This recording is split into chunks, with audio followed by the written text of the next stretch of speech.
فأنا ناصح لإخواني بالصدع بالحق. تبيض وجوههم، السكوت في مسألة الحزبية يضرها، فاصدع بما تؤمر وأعرض عن المشركين.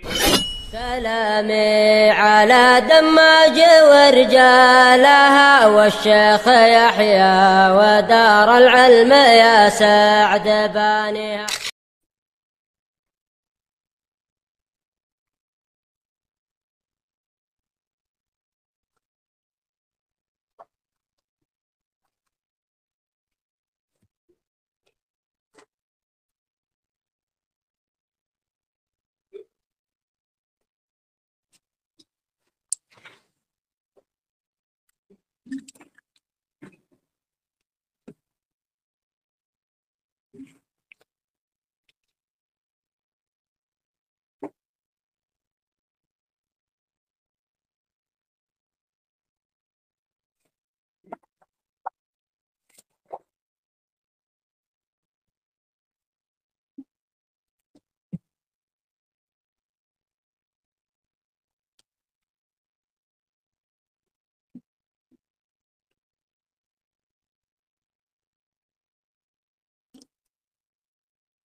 Bismillahirrahmanirrahim.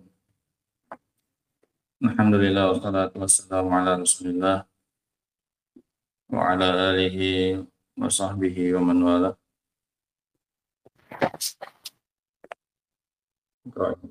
Ayat yang ke-85.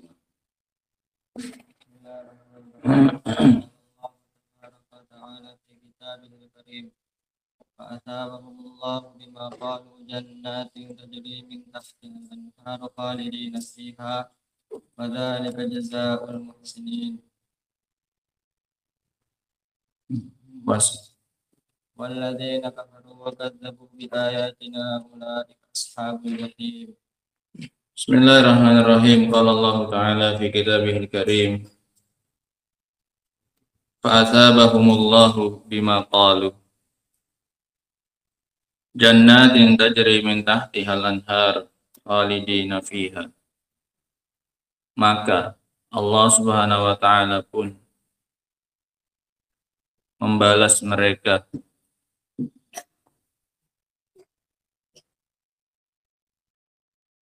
Ini menunjukkan ayat ini masih ada kaitannya dengan ayat yang sebelumnya. Orang-orang Nasara yang menyatakan keimanan mereka kepada Allah dan juga kepada Rasulnya Shallallahu Alaihi Wasallam. Maka ini yang dimaksud adalah mereka yang sebelumnya. Maka Allah memberikan balasan kepada mereka. Siapa mereka ini? Yang sebelumnya. Makanya Allah awali ayat ini dengan fa, yang menunjukkan adanya Rabb, yang menunjukkan adanya hubungan antara ayat ini dengan ayat yang sebelumnya. Fa'atsabahumullah, maka Allah pun memberikan balasan kepada mereka. Bima qalu, alba as-sababiyah, ba-nya itu menunjukkan sebab. Maka Allah memberikan balasan kepada mereka dengan sebab apa yang mereka ucapkan. Apa yang mereka ucapkan sebelumnya? Rabbana amanna faktubna ma'asyahidin wa ma lana la nu'minu billahi wa ma ja'ana minal haqqi wa natma'u an yudkhilana rabbuna ma'al qaumis shalihin. Ucapan seperti ini dijadikan oleh Allah sebagai sebab untuk memberikan balasan yang besar kepada mereka. dengan sebab mereka berani menyatakan keimanan mereka dan tidak tunggu lama-lama, bahkan langsung mereka nyatakan keimanan mereka. Nah, begitu mereka mendengar apa yang dibacakan kepada mereka dari wahyu Allah Subhanahu wa taala. Fa'atsabahumullahu bima qalu, maka Allah pun memberikan balasan kepada mereka dengan sebab ucapan mereka itu. Jannatin tajri min tahtihal anhar. Balasannya adalah berupa surga-surga yang mengalir di bawahnya sungai-sungai. Mengalir di bawah pohon-pohon dan di bawah istana mereka. Sehingga sungainya itu mengalir di bawah. Apa ya? Sungainya mengalir dari mana ini? Dari bawah. Nah, dari bawah pohonnya mereka, dari bawah istananya mereka. Nah, zalika jazaa'ul muhsinin, dan itu adalah balasan yang pantas bagi orang-orang yang berbuat ihsan. Baik ihsan kepada Allah Subhanahu wa taala maupun ihsan kepada makhluknya. Dan ini adalah tingkatan agama yang paling tinggi. A'la maratibid din huwal ihsan. Tingkatan agama yang paling tinggi adalah ihsan. Makanya dijadikan paling akhir oleh Jibril ketika bertanya kepada Nabi sallallahu alaihi wasallam. Dan hanya bisa didapatkan dan diperoleh tingkatan ihsan ini bagi orang yang telah menyempurnakan dua tingkatan yang sebelumnya, yaitu tingkatan Islam dan juga tingkatan iman, baru masuk ke dalam tahapan apa ini? Ihsan. Ihsan ini penyempurnaan dari Islam dan iman. Makanya pengertiannya kata Rasul, anta'budallah ka'annaka tarah, fa in lam takun tarahu fa innahu yarah. Ini tingkatan penyempurnaan, tahapan yang paling sempurna dari tahapan iman dan juga tahapan Islam. Dengan tingkatan agama yang tertinggi, ihsan. Walladzina kafaru wa kadzdzabu bi ayatina ulaika ashabul jahim. Sementara orang-orang yang kafir yang tidak mau mengikuti dan mengucapkan seperti yang mereka ucapkan ketika dibacakan kepada mereka ayat-ayat Allah. Adapun orang-orang yang kafir dan mereka mendustakan ayat-ayat kami, beda dengan mereka ini yang langsung menyatakan keimanannya. Qalu amanna. Sementara mereka ini malah mereka mendustakan ayat-ayat Allah. Ulaika ashabul jahim. Mereka ini adalah penghuni tetapnya neraka jahim. Qala Syekh Abdurrahman bin Nasir As-Sa'di rahimahullah. Qala Allah Ta'ala mengatakan, fa'asabahumullahu bima qalu. Maka Allah pun memberikan balasan kepada mereka dengan sebab apa yang mereka ucapkan. Ai bima tafawwahu bihi minal iman. Yaitu dengan sebab apa yang mereka ucapkan berupa keimanan. Tafawwahu ai nataku. Sama maknanya dengan qalu. Maknanya mengucapkan. Dengan sebab apa yang mereka ucapkan berupa keimanan. Sehingga ini menunjukkan bahwasanya iman itu harus ada ucapan dengan apa? Lisan. Dan ini jadi sebab mereka diberi balasan oleh Allah Subhanahu wa taala bima qalu, menunjukkan qaulun bil lisan ini minal iman. Menunjukkan ucapan dengan lisan adalah bagian dari iman. Kama huwa madhabu ahli sunnati wal jamaah. Sebagaimana ini adalah madhabnya ahli sunnah wal jamaah. Mereka mengatakan iman itu adalah i'tiqadun bil jinan. Keyakinan dengan hati. Wa qaulun bil lisan. Dan ucapan dengan lisan. Wa amalun bil arkan. Dan amalan dengan anggota tubuh. Yazidu bi ta'atil rahman. Wa yanqusu bi maksiyati au bi ta'ati syaitan. Kemudian bertambah dengan ketaatan kepada Ar-Rahman dan berkurang dengan ketaatan kepada syaitan. Nah, sehingga intinya di sini adalah bahwasanya keimanan itu harus diucapkan bima qalu. Wa nataqu bihi minat tasdiqi bil haq, dan yang mereka ucapkan berupa pembenaran terhadap al-haq yang disampaikan kepada mereka. Jannatin tajri min tahtihal anhar. Balasan bagi mereka adalah surga-surga yang mengalir dari bawahnya sungai-sungai. Khalidina fiha, mereka kekal selamanya di dalamnya. Wa dzalika jazaa'ul muhsinin, dan itu adalah balasan yang pantas bagi orang-orang yang telah sampai pada derajat ihsan. Wa hadhil ayatu nazalat fin nasar. Ayat ini turun terkait dengan orang-orang Nasara. Alladzina amanu bi Muhammadin sallallahu alaihi wasallam. Yang beriman kepada Muhammad sallallahu alaihi wasallam. Seperti diantaranya kemarin siapa? Kita sebutkan. Najasyi, rajanya Habasyah, dan juga Waraqah bin Naufal, nah, saudaranya Khadijah ketika membawa Rasul kepadanya. Nah, mereka adalah diantara orang-orang Nasara yang menyatakan keimanan mereka kepada Muhammad sallallahu alaihi wasallam. Kan Najasyi wa ghairihi, seperti Najasyi dan juga yang selainnya. Nah, Najasyi itu gelar, sama seperti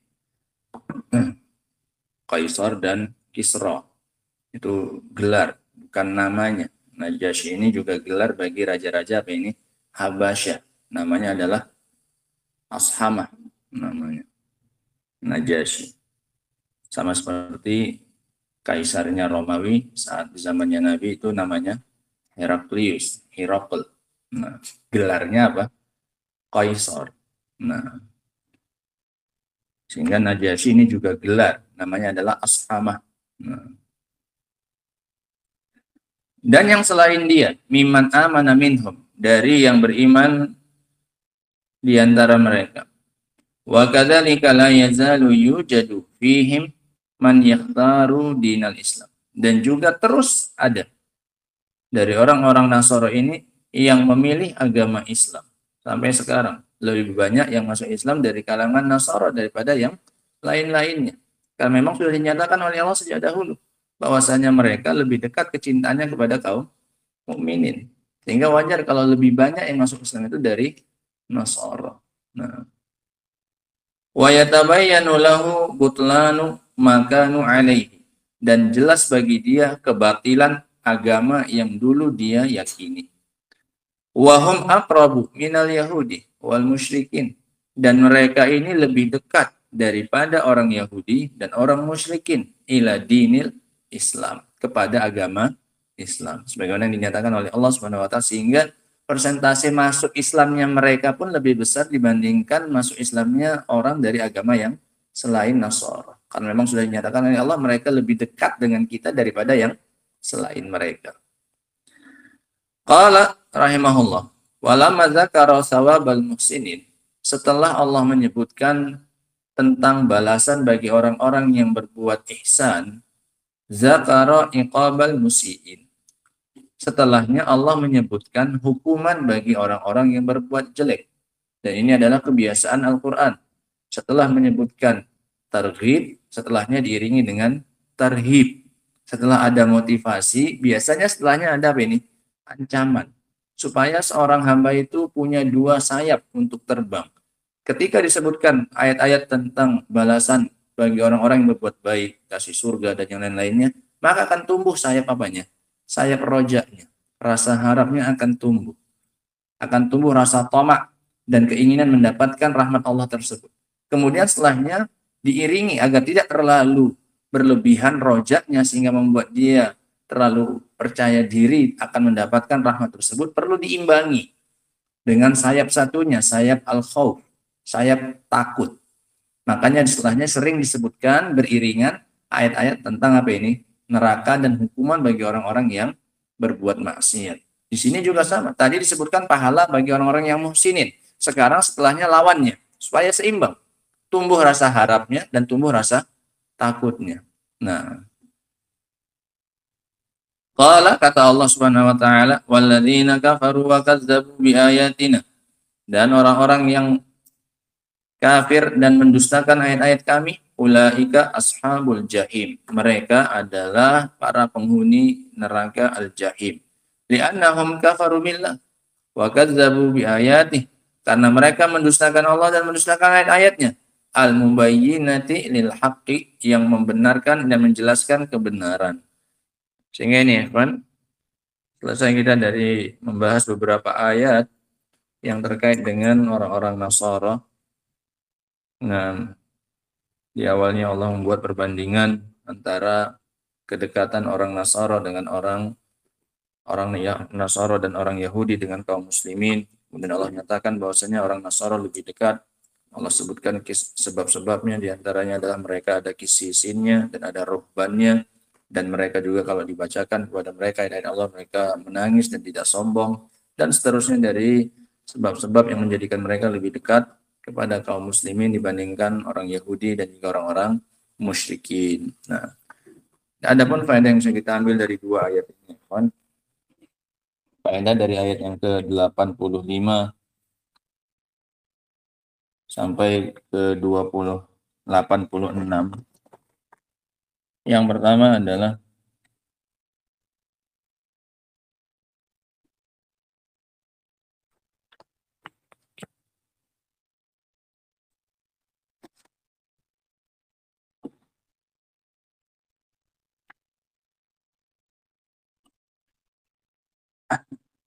idhamu fadlillahi azza wa jalla, besarnya pemberian dan karunia dari Allah Subhanahu wa taala. Besarnya pemberian dan karunia dari Allah Subhanahu wa taala. Fa asabahumullahu bima qaul. Dengan sebab ucapan yang ringan itu saja, ya kan. Langsung Allah berikan balasan yang begitu besar kepada mereka. Ucapannya sangat ringan, ya. Tapi tumbuh dari keyakinan yang sangat besar di dalam hati mereka. Besarnya pemberian dan karunia Allah Subhanahu wa taala. Dengan ucapan yang singkat begitu saja, mereka mendapatkan surganya Allah Subhanahu wa taala. Fa asabahumullahu bima qalu. Faedah yang berikutnya, isbatul asbab waraddu ala nufatiha, penetapan adanya sebab dan bantahan bagi orang-orang yang menafikannya. Penetapan adanya sebab dan bantahan bagi orang-orang yang menafikannya.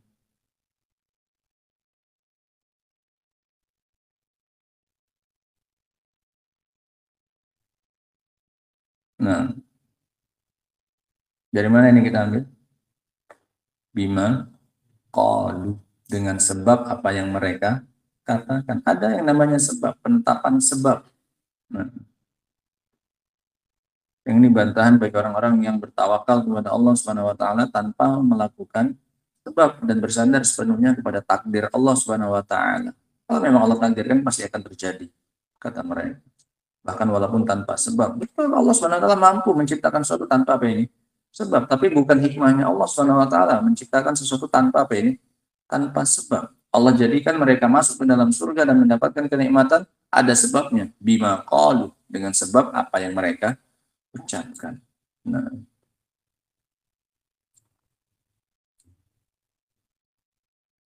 Faedah yang berikutnya, ar-raddu 'alal mu'tazilah, bantahan kepada Mu'tazilah.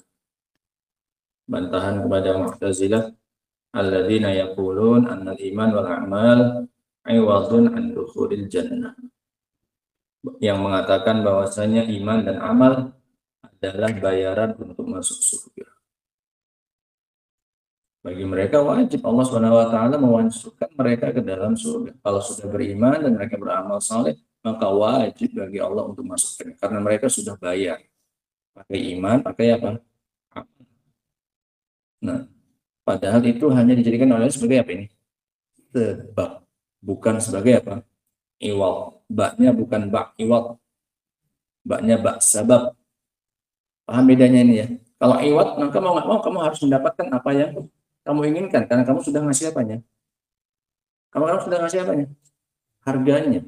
Sudah kamu bayar, sehingga mau nggak mau kamu harus diberi. Ada menurut sunnah wal jamaah tidak. Amalan dan iman ini hanya apa ini? Sebab. Kalau dijadikan bayaran itu harus apa ini? Harus pas, harus nilai, harus sama dengan nilai barang yang mau kamu dapatkan, dan kamu nggak akan pernah cukup bisa untuk membayar surganya Allah Subhanahu wa taala. Makanya kata Rasulullah sallallahu alaihi wasallam, la yadkhulul jannah ahadun bi amali. Tidak akan ada seorang pun yang masuk surga dengan apanya? Amal. Baknya di situ bak apa? Bak iwat di situ. Kalau mau dijadikan amalan sebagai apanya? Alat bayar untuk apa? Surga. Itu yang dinafikan oleh Rasul. Beda dengan bak yang di sini. Bak yang di sini namanya bak apa? Bak sebab. Cuman sebab saja. Nggak mesti sama apanya nilainya. Tapi karena kamu sudah melakukan sebab, ya sudah tak kasih. Meskipun belum apa nilainya. Sama. Paham ya? Tapi karena kamu sudah melakukan sebab, diberi juga. Walaupun nilai yang kamu lakukan itu nggak apa ini, nggak pantas sebenarnya untuk mendapatkan itu, terlalu tinggi. Harga yang kamu tawarkan terlalu murah. Tapi karena sudah ada sebabnya, Allah apa? Kasih. Makanya dari faedah yang pertama, faedahnya dari idhamu fadlil. Itu fadl, besarnya pemberian. Allah ngasih. Bukan semata-mata dengan imannya kita, dengan amal soleh kita, kemudian kita pantas mendapatkan apa ini? Surganya Allah Subhanahu wa taala. Makanya kata Rasul, tidak ada seorang pun dari kita yang masuk surga kalau mau dijadikan amalannya sebagai apa? Alat bayar. Qalu wala anta ya Rasulullah. Kata mereka, tidak pula engkau wahai Rasul. Sekelas Anda wahai Rasul, tidak juga. Qala wala anta. Kata Rasul, aku pun tidak. Aku pun tidak bisa sama. Ya, setelah Rasul aja nggak bisa amalannya dan imannya, apalagi orang kayak kita. Illa annallaha yatagammadani birahmat. Hanya saja Allah Subhanahu wa taala sudah meliputiku dengan apa ini? Dengan rahmat Allah Subhanahu wa taala, sehingga aku bisa masuk dalam surga, dan kitanya juga sama. Dapat rahmat oleh Allah Subhanahu wa taala. Tapi harus ada sebabnya tidak? Tetap harus ada sebab. Sehingga yang dinafikan oleh Rasul adalah iwal. Kalau iman dan amal soleh ingin dijadikan sebagai apa? Pengganti, sebagai alat bayar. Sementara yang ditetapkan oleh Allah di sini, bima qalu, baknya adalah apa? Sebab. Hanya sebagai apa? Sebab. Sehingga ini penting ya, konsep mendudukkan posisi dan status dari sebab. Tidak digantungi berlebih-lebihan, seolah-olah kalau sudah melakukan sebab, pasti dan wajib dapat apa yang dijanjikan. Nah, dan tidak pula berkurang-kurangan menyepelekan apa ini? Sebab. Sebagaimana orang-orang apa tadi? Orang-orang yang bersandar kepada qadarnya Allah SWT tanpa mau melakukan apa? Amalan. Nah, sehingga ini ya, sehingga Ahlussunnah wal Jamaah selalu berada di pertengahan. Tidak terlalu gandrung dengan sebab, sehingga meyakini kalau sudah melakukan itu pasti akan dapat apa yang dia inginkan, dan tidak pula menafikan yang namanya apa ini? Sebab. Sehingga ada kedudukannya tengah-tengah sebab itu. Ya sebab sebagai sebab. Nah, bahkan Allah bisa menghilangkan pengaruh dari apa ini?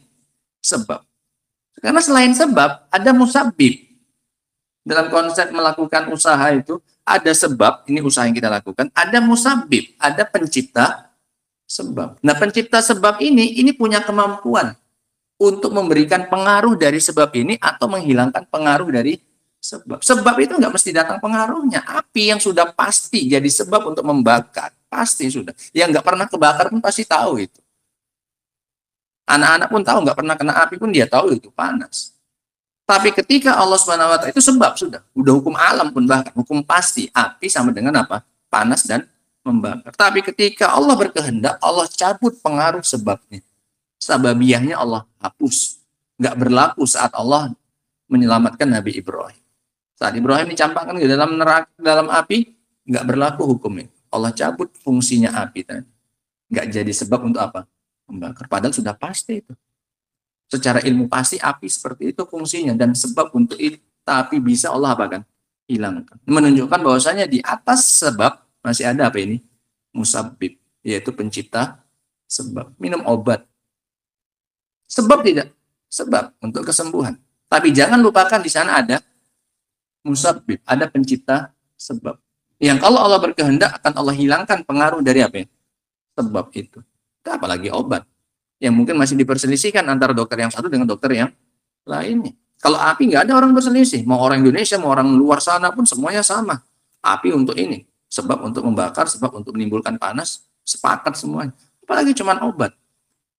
Yang antara satu pasien dengan pasien saja belum tentu apa? Cocok. Belum lagi dosisnya.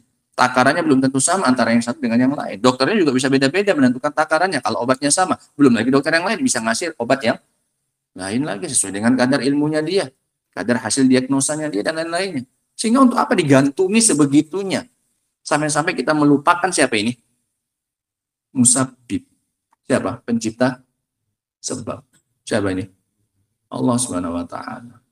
Sehingga yang digantungi itu musabbibnya. Jangan sebabnya yang digantungi. Sebab lakukan sebagai perintah dari Allah Subhanahu wa taala saja. Allah suruh melakukan sebab, selesai ya Allah aku sudah melakukan sebab. Selebihnya gantungkan sama siapa? Allah Subhanahu wa taala. Ini cara melakukan sebab agar tidak bablas. Nah. Faedah yang berikutnya, Khuludu ahlil jannah fiha khuludan abadiyan. Kekalnya penduduk surga dengan kekekalan yang selama-lamanya.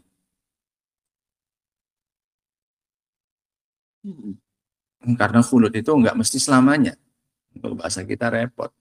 Nggak ada artinya yang pas. Karena kalau bahasa Arab, khulud itu, khalidin itu maknanya adalah al-baqa ad-daib. Al-baqa fi waktin tawil. Tinggal dalam waktu yang lama.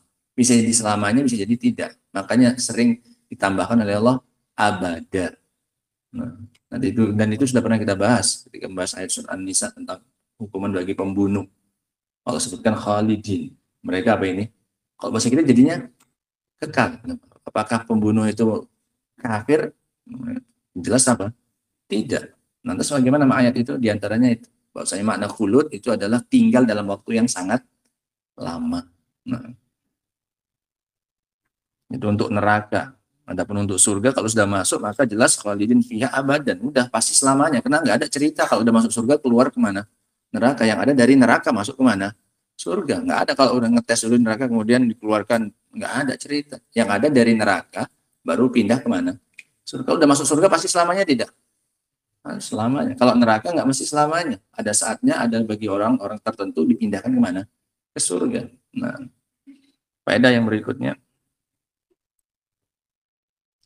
Fadlul ihsan. Keutamaan ihsan. Dia adalah tingkatan agama yang paling tinggi. Fadlul ihsan wa targhib fi. Karena balasannya sangat menggiurkan. Wa dzalika jazaa'ul muhsinin. Dan itu adalah balasan bagi orang-orang yang berbuat ihsan.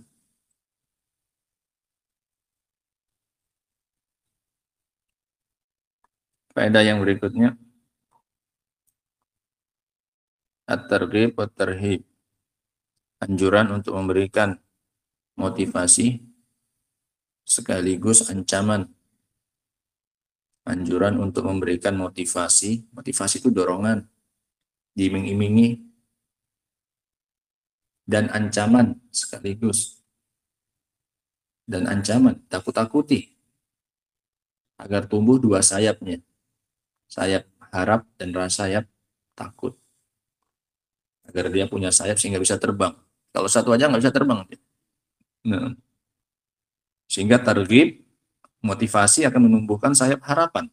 Sementara tarhib, rohbah. Sementara sayap tarhib akan menumbuhkan sayap al-khauf. Nah, wallahu ta'ala alam bissawab. Selesai kita dari ayat-ayat ini. Insyaallah pada pertemuan berikutnya kita baca ayat yang berikutnya insyaallah ta'ala. Wa akhiru da'wana alhamdulillahi rabbil alamin. Subhanakallahumma bihamdika asyhadu an la ilaha illa anta astaghfiruka wa atubu ilaik. Walhamdulillahi rabbil alamin.